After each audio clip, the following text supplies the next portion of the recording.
ಅನ್ನದಾತ ಕನ್ನಡ ಸುದ್ದಿವಾಹಿನಿಗೆ ಆತ್ಮೀಯ ಸ್ವಾಗತ. ಪ್ರಿಯ ವೀಕ್ಷಕರೇ, ಮುತ್ತೂರಿನಲ್ಲಿ ಗ್ರಾಮದೇವರ ಅದ್ದೂರಿ ಜಾತ್ರೆ.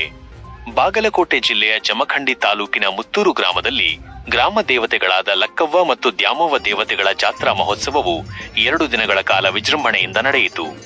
ಈ ಜಾತ್ರೆಯಲ್ಲಿ ಭಂಡಾರವನ್ನು ಹಾರಿಸುವ ಸಂಪ್ರದಾಯ ಇರುವುದರಿಂದ ಇದು ಭಂಡಾರದ ಜಾತ್ರೆ ಎಂದು ಪ್ರಸಿದ್ಧವಾಗಿದೆ.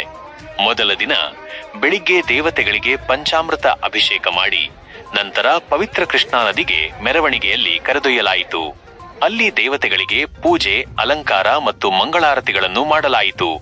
ನಂತರ ದೇವತೆಗಳನ್ನು ಗ್ರಾಮದ ಅಗಸಿ ಕಟ್ಟೆಯ ಮೇಲೆ ಪ್ರತಿಷ್ಠಾಪಿಸಲಾಯಿತು. ಅಂದು ರಾತ್ರಿ ಗ್ರಾಮಸ್ಥರಿಗಾಗಿ ಪೌರಾಣಿಕ ಬಯಲಾಟ ಮತ್ತು ಮನರಂಜನಾ ಕಾರ್ಯಕ್ರಮಗಳನ್ನು ಆಯೋಜಿಸಲಾಗಿತ್ತು. 2ನೇ ದಿನ ಗ್ರಾಮಸ್ಥರು ಕೃಷ್ಣಾ ನದಿಯಿಂದ ನೀರು ತಂದು ದೇವತೆಗಳ ಪಾದಕ್ಕೆ ಅರ್ಪಿಸಿದರು. ನಂತರ ನೂರಾರು ಭಕ್ತರು ದೇವತೆಗಳನ್ನು ಅಗಸಿಕಟ್ಟೆಯಿಂದ ದೇವಸ್ಥಾನಕ್ಕೆ ಮರಳಿ ಮೆರವಣಿಗೆಯಲ್ಲಿ ಕರೆದೊಯ್ದರು. ಈ ಸಂದರ್ಭದಲ್ಲಿ ಭಕ್ತರು ತಮ್ಮ ಇಷ್ಟಾರ್ಥಗಳು ಪೂರ್ಣಗೊಂಡಿದ್ದಕ್ಕಾಗಿ ಸಂತೋಷದಿಂದ ಸುಮಾರು 2000 ಕೆಜಿಯಷ್ಟು ಭಂಡಾರವನ್ನು ಹಾರಿಸಿ ದೇವತೆಗಳಿಗೆ ಅರ್ಪಿಸಿದರು. ನಂತರ ದೇವತೆಗಳನ್ನು ದೇವಸ್ಥಾನದಲ್ಲಿ ಮರು ಪ್ರತಿಷ್ಠಾಪಿಸಲಾಯಿತು. ವರದಿ ಕಲ್ಯಾಣಪ್ಪ ಎಸ್ ಬಾಂಗಿ, ಅನ್ನದಾತ ಸುದ್ದಿ ವಾಹಿನಿ, ಜಮಖಂಡಿ.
ಅನ್ನದಾತ ವೀಕ್ಷಕರೇ, ನಮ್ಮೆಲ್ಲರ ಅನ್ನದಾತರಾದ ರೈತ ಬಾಂಧವರ ಕಥೆ, ವ್ಯಥೆ, ಸಾಧನೆ ಮತ್ತು ಸವಾಲುಗಳನ್ನು ನಿಮ್ಮ ಮುಂದಿಡಲು ನಾವು ಸದಾ ಬದ್ಧ.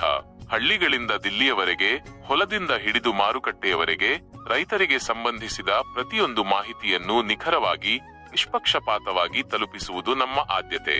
ನಿಮ್ಮ ವಿಶ್ವಾಸವೇ ನಮ್ಮ ಶಕ್ತಿ, ನಿಮ್ಮ ಪ್ರೋತ್ಸಾಹವೇ ನಮ್ಮ ದಾರಿ. ಜೈ ಕಿಸಾನ್. ಇನ್ನಷ್ಟು ಸುದ್ದಿಗಳನ್ನು ಪಡೆಯಲು ಅನ್ನದಾತ ನ್ಯೂಸ್ ಕನ್ನಡ ಚಾನೆಲ್ ಅನ್ನು ಸಬ್ಸ್ಕ್ರೈಬ್ ಮಾಡಿ, ಲೈಕ್ ಮಾಡಿ ಮತ್ತು ಶೇರ್ ಮಾಡಿ.